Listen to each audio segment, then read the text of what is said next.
It is conference championship weekend in the NFL. We have 3 huge games in the NBA that we need to talk about. And during all the midst of the NFL conference championship weekend, we have 2 huge ranked games on a Sunday afternoon in college basketball, and 1 very big one on Saturday. I will address all of those today, and I'm also going to talk about Major League Baseball's Hall of Fame. David Ortiz gets into the Hall of Fame while Roger Clemens and Barry Bonds get snubbed. And should Pete Rose be in the Hall of Fame after all of this? I will have all that today, and we will start the show right after this.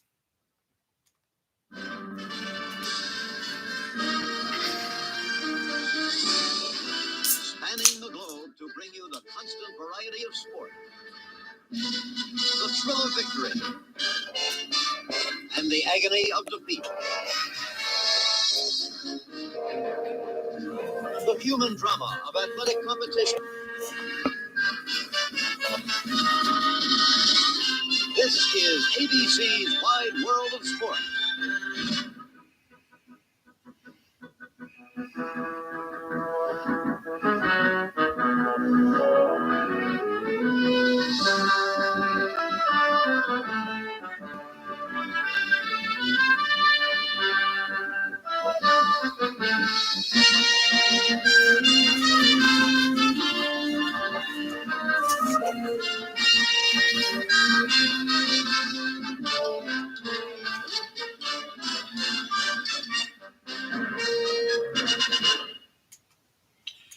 And a very, very wonderful Friday to all of you out there in YouTube land.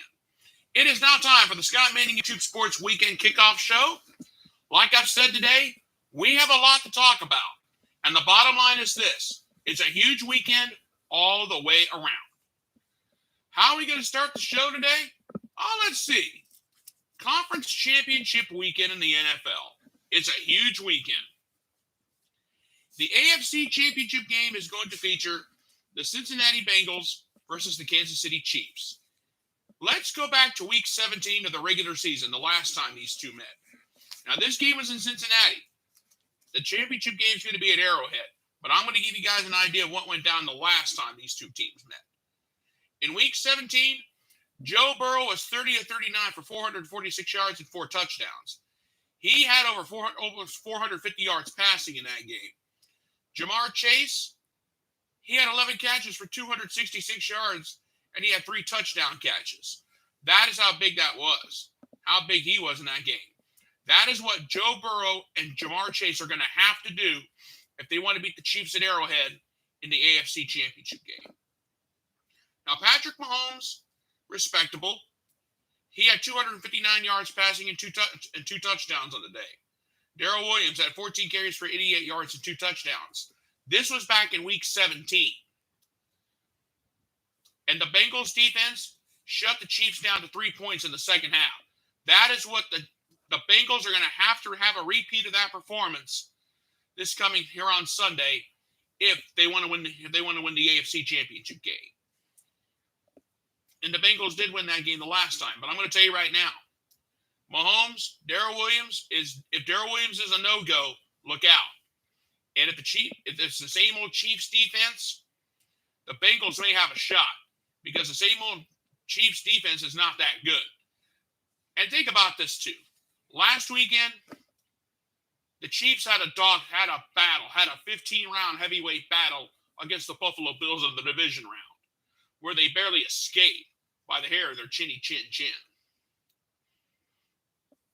And the Bengals 1 week earlier on a Saturday, they had a battle against the Tennessee Titans when they went right into Nashville in the Nissan Stadium, and they upset the Tennessee Titans. That's something to think about too, on both sides of the ball. The Chiefs are a touchdown favorite. I'll give you that. But the Bengals, I'm going to give the Bengals a shot. If Burrow can throw for over 400 yards and Jamar Chase can have over 200 yards passing, 200 yards receiving, and if Joe Mixon can step up and rush for almost 100 yards, the Bengals have a real shot. But if the defense of the Chiefs show up and they stop them, it's going to be all for naught, in my honest opinion. So let's get this game on the road, and we will see what happens, and good luck to both sides.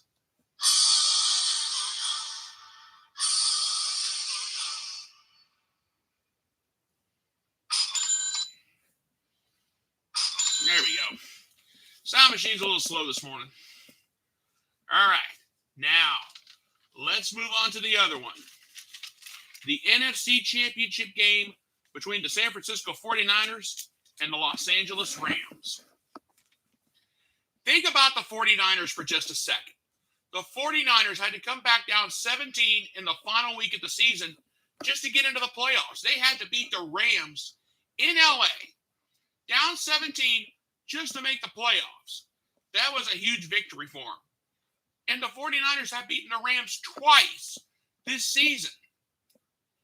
You better keep that in the back of your minds as well. And the 49ers in the last two games, the defense has really answered the bell. 10 sacks in the last two games. They held the Cowboys and the Packers to 27 points combined. If you can stop Dak Prescott and Aaron Rodgers, that is huge. The 49ers beat the Packers last weekend because Aaron Rodgers, I don't know what in the heck he was thinking about. I mean, Aaron Rodgers, he had about 229 yards passing, and that was it. Not a touchdown. The 49er defense bailed Jimmy Garoppolo out because Garoppolo he struggled last weekend against Green Bay. I'm not going to make this up. But think about the Rams for a minute. They are 0-6 against the 49ers in the playoffs. And that includes an 0-4 mark when the Rams were the favorites. The Rams are the favorites this time in the NFC Championship game. Matthew Stafford, and I'll tell you what, Matthew Stafford was probably shaking his head. Last Sunday, when the Rams played the Buccaneers, the Rams had a huge lead on the road, and they almost threw it away. If the Rams played like they did against the Buccaneers, the 49ers are going to have a field day. The Rams have to show up. They cannot play like they did against Tampa Bay. Otherwise, San Francisco is going to have a field day. And the truth is this. Matthew Stafford and his team, Von Miller, Aaron Donald, we're ready. Think about Matthew Stafford for just a second. Stafford went from the losing Detroit Lions to possibly winning a Super Bowl in 1 year. And the bottom line is this. We got some great games this weekend. A big party will take place if the 49ers upset the Rams on the road in LA. This game is in LA, people. That is one thing to keep in mind. This game is in Los Angeles at SoFi Stadium, the site of the Super Bowl. The Rams will have the home crowd for the NFC Championship game, no matter what happens. But I'm telling you, the 49ers own the Rams this season. Can they do it again when it really counts in the NFC Championship game? We will have to wait and see. And that's all there is to it. All right. That is your conference championship look ahead for this weekend. But before I move on, I want to talk about this. As all of you know by now, Big Ben Roethlisberger has decided to call it a career after 18 years with the Pittsburgh Steelers. Some of the people on the street, some people have asked me, Scott, do you think Ben Roethlisberger is a first ballot Hall of Famer? I said absolutely, and here's why. Take a listen to this. Take a listen to these numbers. 2 Super Bowl rings, 64,088 yards passing, 5th in NFL history, 418 passing touchdowns, 8th all time, 5,440 completions, 5th all time, 165 regular season victories, the 5th most in NFL history, and a 670 winning percentage as a starting QB. That is second in franchise history and eighth in NFL history. And he's tied with Brett Favre for third all time by most wins by a home quarterback in NFL history. Ben Roethlisberger has nothing left to prove. And yes, I'm going to say it again. Yes, Ben Roethlisberger is a first ballot Hall of Famer.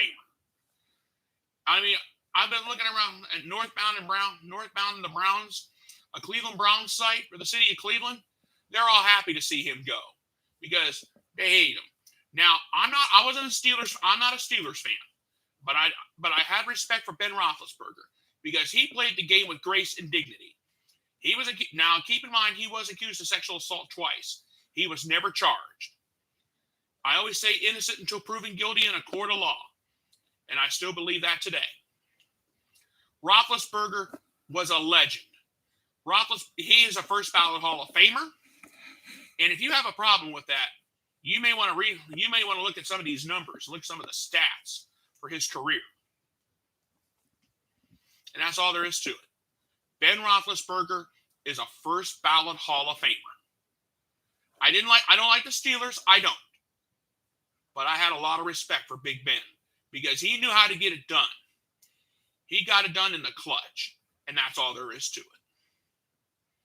Bottom line is that. So let's get that out of the way now. Now, I want to go back to the Bills and the Chiefs for a second before we move on.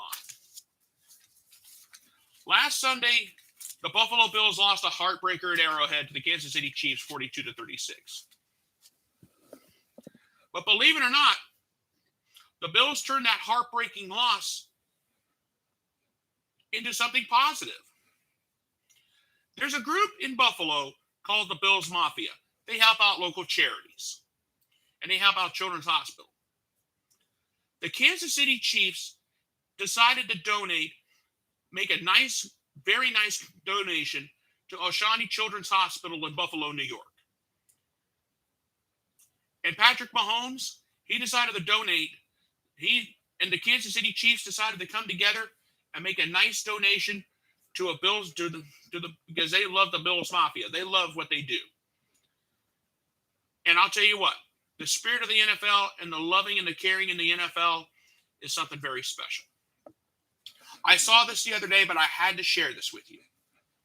Yes, it was a heartbreaking loss for the Buffalo Bills, but it was turned into a positive.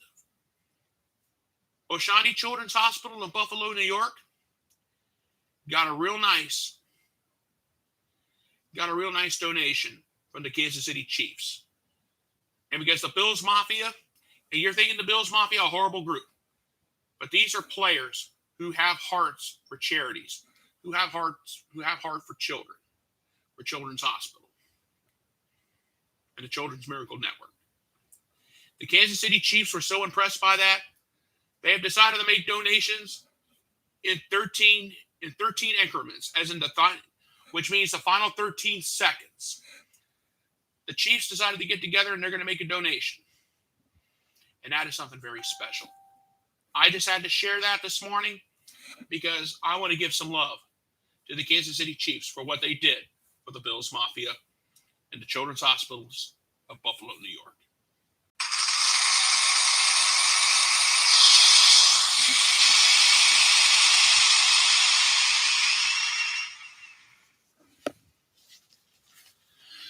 Okay, let's move on. We have two big games tonight in the NBA that need to be talked about. And I got one for Saturday night that I'm going to talk about here in a few minutes. Tonight at 7:30 on ESPN, the Los Angeles Lakers face the Charlotte Hornets. Right now, both teams are on that fringe of the playoffs. And for the Lakers tonight, LeBron James, he's been averaging 29.1 points per game. And he's been shooting 52.2% from the field. If he can play better and quit worrying about everything else, he'll be just fine. Russell Westbrook, he's been averaging 18.5 points per game, 8 rebounds per game, and 7 assists per game. Right now, The Los Angeles Lakers are 9th in the NBA Western Conference. They're in that 7-10 zone that I don't like to talk about very much. And why are they there? Everybody's thinking, LeBron James and the Lakers. LeBron James and the Lakers, the Lakers would have a field day. Right now, the Lakers are 9-13 on the road this season. That's why I'm seeing some of the struggles coming from the Lakers. I have never seen a team like this in my life. And if the Lakers survive this, it'll be something very special. How bad is it? I mean, you got LeBron James. A lot of people are saying he's towards the end of his career. And I'm inclined to agree with that. However, the Lakers have got to start playing better. Otherwise, they're going to be an afterthought before the All-Star break. Now, as for the Charlotte Hornets, the Hornets are 13-7 at home this season. But they are 7th in the NBA East right now. They're kind of at the top of that 7-10 zone. Get a couple more good wins, and you'll be in pretty good shape. But Miles Bridges, 20.1 points per game, shooting 49% from the field. He's averaging 7.3 rebounds per game as well. But he's got LaMelo Ball giving him support. 19.4 points per game, 7.3 rebounds per game, and 7.7 assists per game. If the Hornets beat the Lakers tonight, the Lakers are going to be in a world of hurt. They're a game under 500. They're struggling right now. And everybody, some of the Lakers are saying everything's peachy. It shouldn't be. You're a game below 500 and 9th in the NBA West. You're towards the bottom of that 7-10 zone. I wouldn't be saying everything's all peachy right now. This is LeBron. These are a LeBron James Lakers team. Come on. Really? And I'm starting to feel and I feel for the Laker fans. I shouldn't do that, but that's just the way I am. 7:30 to 9 on ESPN. The Lakers face the Hornets. Enjoy the game. Now let's talk about another game tonight. The New York Knicks and the Milwaukee Bucks. This is the 10 o'clock game on ESPN tonight. The New York Knicks are 14-20 in conference games right now. They're struggling in the NBA East, and they're in 11th in the NBA East right now. They're outside the 7-10 zone. That is the last place you want to be. But Julius Randle, I'll give him some respect. 18.7 points per game, 9.9 rebounds per game, and 5 assists per game. I'll give him the respect. But RJ Barrett, I'll give him some love too. 22.9 points per game over the last 10 games. The Knicks are struggling right now. There's no doubt. They have a 14-20 record in the conference. That's the last thing you want. Now, the other team, the Milwaukee Bucks. They're 19-16 in conference games. At least they're much, much better than that. But they're 5th in the NBA East. Keep that up. Now, Giannis Antetokounmpo, I just write down Giannis because I know everybody in Milwaukee knows who I'm talking about. And even everybody in Cleveland. And I'm going to talk about the Cavaliers here in just a few minutes. Right now, Giannis Antetokounmpo, 28.6 points per game. He's 4th in the league in scoring. He's shooting 53.1% from the field. But he's also got great support from Chris Middleton. 20.1 points per game, 5.6 rebounds per game, and 5.3 assists per game. That is why you're seeing great teams like a great team like the Milwaukee Bucks. 5th in the NBA East right now. Are there struggles? There's always going to be some struggles. But the Milwaukee Bucks tonight should have no problem with the New York Knicks. The Knicks are a sad, sad story to tell. Well, the Milwaukee Bucks, they got some work to do. The reigning world champs are having some struggles. Every team does that. When you're a world champ, you kind of have some struggles. But as far as the Knicks go,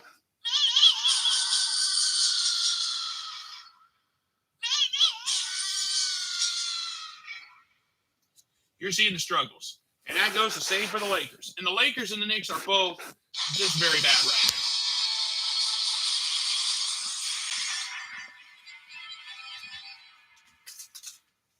now. All right. Big win. A big gimme, which should be a win for the Bucks tonight, but you never know.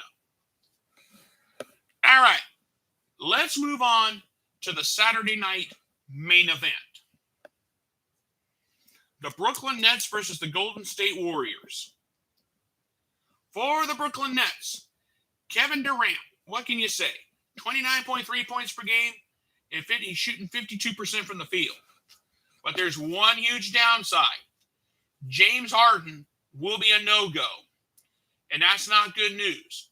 He's been averaging 23 points per game, 8.1 rebounds per game, 10.1 assists per game. Could his absence affect the Nets on the road? And keep in mind, but I will say this, the Brooklyn Nets are 17-6 on the road and 4th in the NBA East right now. But could James Harden's absence be could be a bad thing? He may have. Durant may have Kyrie Irving. Keep that in mind. That's something to think about too. As for the Golden State Warriors, Steph Curry. He's averaging 25.8 points per game, and he's shooting 41.6% from the field. But Draymond Green is injured. Andrew Iguodala is hurt. And Draymond Green's absence could hurt too. He may have only been averaging 7.9 points per game, but he was leading the team and he was averaging 7.6 rebounds per game and 7.4 assists per game. Could that be huge? One good thing that's working in Golden State's favor for this game on Saturday night is the fact that Golden State is 23-4 at home. They're second in the NBA West right now. This could be a big deal if you stop and think about it. We'll wait and see what happens Saturday night. Durant versus Curry. It could be Durant and Irving versus Curry and somebody else. That's all it boils down to. Green's hurt. Iguodala's hurt.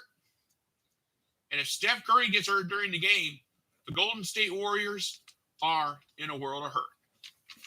But as far as the Golden State Warriors go, they've had 21 games. They've played 21 games where they've held their opponents to 100 points or fewer. The Golden State Warriors have one extra thing working in their favor. They are 19-2 in games, in those kind of games. That's just something to keep in mind. If they can hold the Brooklyn Nets to under 100 points, Golden State has a shot. That's all there is to it. But what I want to do right now, before I move on, I want to give some love to the Cleveland Cavaliers. They're third in the NBA Eastern Conference right now. The Cavaliers are 11 games above 500, and they've played 20 games where they've held their opponents to 100 points or fewer. The Cavaliers are 16-4 in those games. And how in the world have the Cavaliers done this without LeBron James? Take a listen. Darius Garland. He's been averaging 19.7 points per game, 5.2 assists per game, and 1.3 steals per game. That is very impressive. Jarrett Allen, a double-double a game. 16.1 points per game and 11 rebounds per game to be exact. Evan Mobley, he's been averaging 15 points per game and 1.7 blocks per game. And keep this in mind, on Wednesday night against the Milwaukee Bucks, the reigning NBA world champions, the Cavaliers made 19 threes. That is something to remember in that 115-99 victory. Kevin Love, he's been averaging 14.2 points per game. He scored 25 points against the Bucks. 9 rebounds, 2 assists, 2 steals. He was 9 of 9 from the field, 5 of 9 from beyond the arc, and 2 of 2 at the free throw line. This is how the Cleveland Cavaliers have got it done without LeBron James. The Cavaliers have proven that they can win without LeBron. Now, I know it may be different without old King James there. But King Love, I got an idea. Kevin Love, I'm going to call him King Love. He's the new king of Cleveland because he's been around there for years. And that's all there is to it. And that is something to think about, fans. My friends, that's something to think about. The Cavaliers have really impressed me. 11 games above 500. Third in the NBA Eastern Conference. All of this without LeBron James. And you know what? Thinking about this now, I'm glad James left. Because right now, the Cavaliers are feeling this. House of pleasure. While the Los Angeles Lakers are going through this.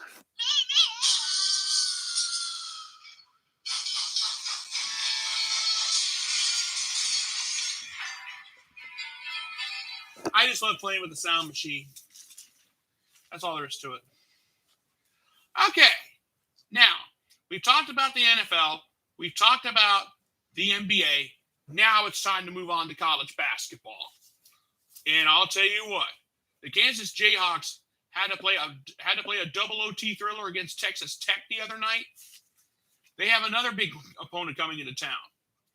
Number 12, Kentucky. Number 12, Kentucky. Number 5, Kansas. This is your only ranked matchup on Saturday.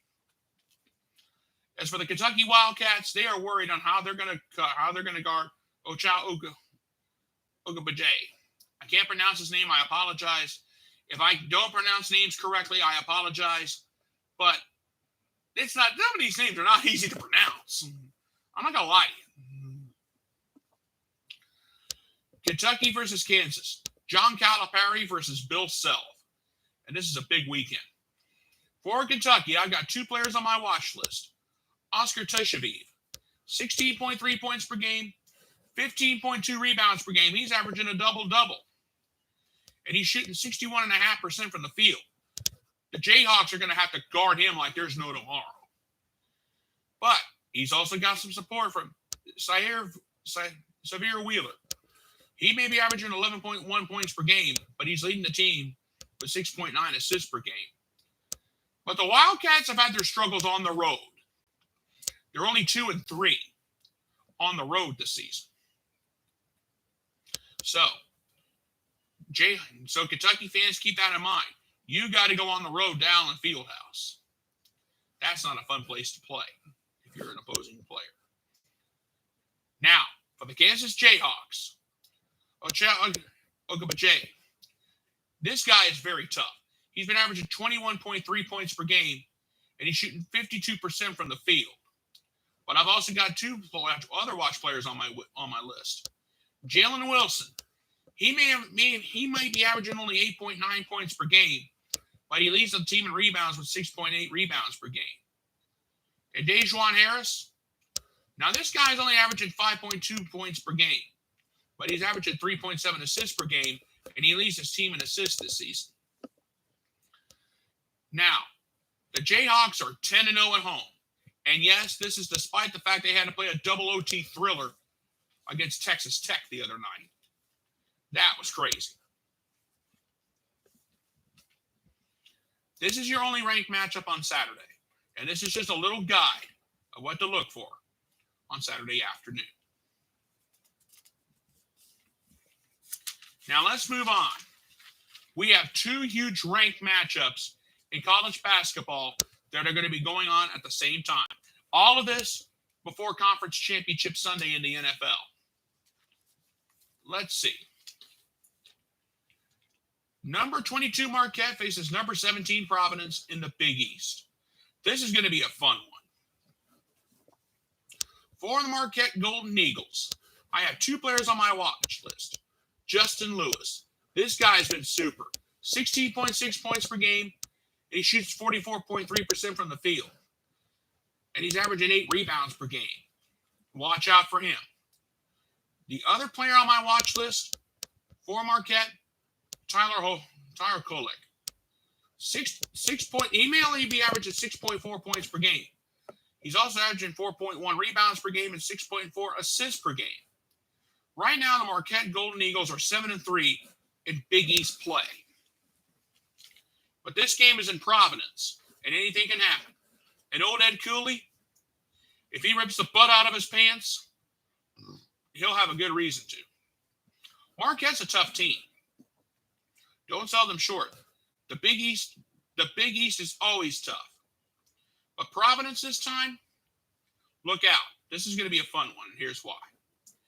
Al Durham, he may only be averaging 13.8 points per game, and he's only shooting 35.7% from the field.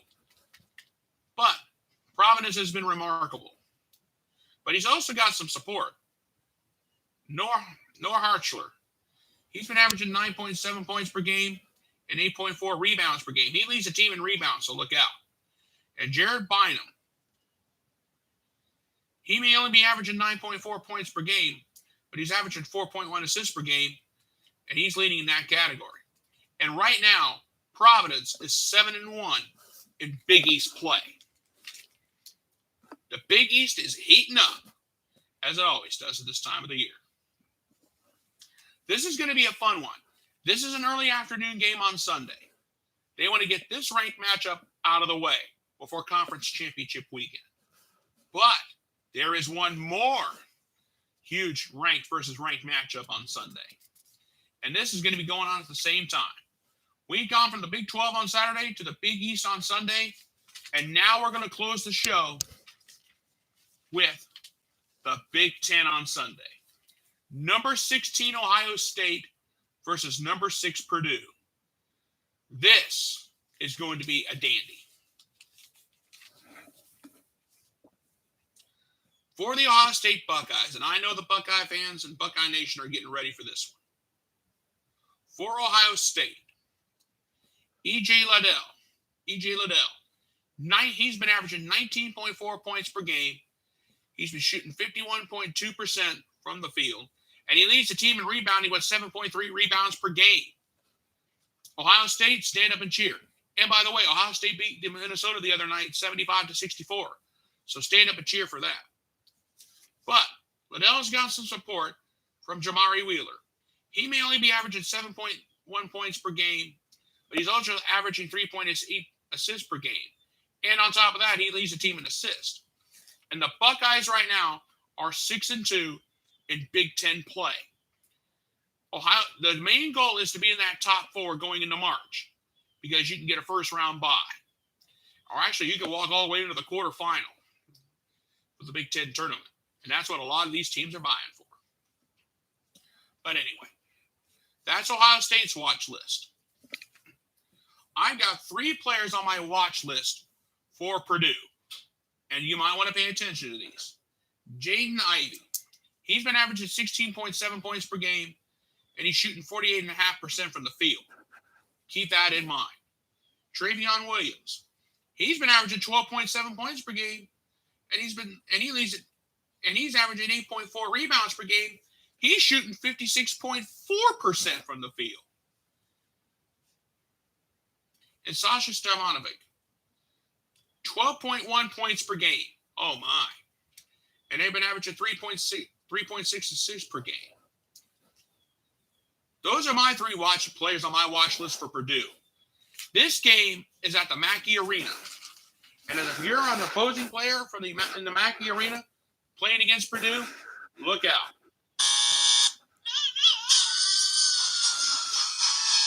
This is what I hope happens to Purdue on Sunday. I shouldn't sound like this, but this is what I hope happens to Purdue on Sunday.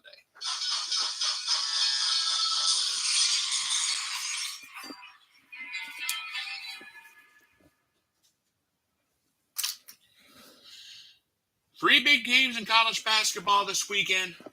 Enjoy them, because you know I will. And now, ladies and gentlemen, it is now time for my closing thoughts. And I'm going to wrap it up with Major League Baseball. I'm not going to talk about the lockout talks. I'm not going to talk about that. I want to talk about the Hall of Fame. As all of you know by now, David Ortiz got into the Hall of Fame on the first ballot. And my congratulations to him. He earned it. But 2 names that got snubbed from the Hall of Fame are Barry Bonds and Roger Clemens. Why do you think Bonds and Clemens got snubbed? It could be the fact that they admitted they used performance-enhancing drugs.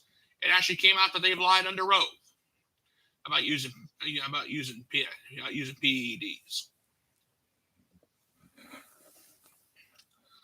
But keep in mind, there's one thing that everybody seems to forget. Major League Baseball has no say on who gets into the Hall of Fame. It's the Hall of Fame that has the final say on who's in and who's out. A lot of people are saying Barry Bonds belongs in there because of his numbers. You got to remember, Barry Bonds was juiced. You got to remember, Barry Bonds was using performance-enhancing drugs at the time, along with Roger Clemens. That's always the main thing. And the one other thing that I've been thinking about, Pete Rose. I've had people on the street approach me and ask me, Scott, do you think Pete Rose should be in the Hall of Fame? You know, it's a hard one for me. Yes, he is the all-time hits king. Yes, he's got a few World Series crowns. He does have a few World Series crowns under his belt. But I have a real problem with him being in the Hall of Fame. He broke the rules. He violated, there's a major rule, Rule 21, in the Major League Baseball rule book that says, you will not bet on baseball. And that's exactly what Pete Rose did. Look at the Dowd report. And Rose lied for 15 years. And that is why you will not see Pete Rose in the Hall of Fame anytime soon. I would love to see him in there. Yes, he is the all-time hits king. I'm not going to take that away from him. But he did bet on baseball. And he lied about it for 15 years. It doesn't work that way, Pete. I lied, let me in. It doesn't work that way. Rose should be in. Just my opinion. And that's all there is to it on this day. Rose is probably not going to make it in until after he passes away. I hate to say that, but and people in Cooperstown, they don't want him. And I've heard some people say that. And that's all there is to it on this day. Okay, folks, I'm going to go ahead and get on out of here. I want to thank you guys so much for being with me here on this Friday. I'll be back here at 11:30 here on Sunday night. After a great weekend of sports action, we're going to have a great week next week. And I want to thank you guys so much for being with me here on this day. Please subscribe to my YouTube channel. My name is Scott Manning, and all you have to do is type my name, scroll down, look for this pretty face, and you can click subscribe, and you will see all of the sports shows I have done so far and all the short vids that I have done. I want to thank you guys so much for being with me here on this day. You guys have a fantastic day. Thank you so much for being with me, and God bless. Goodbye, everybody, and I thank you.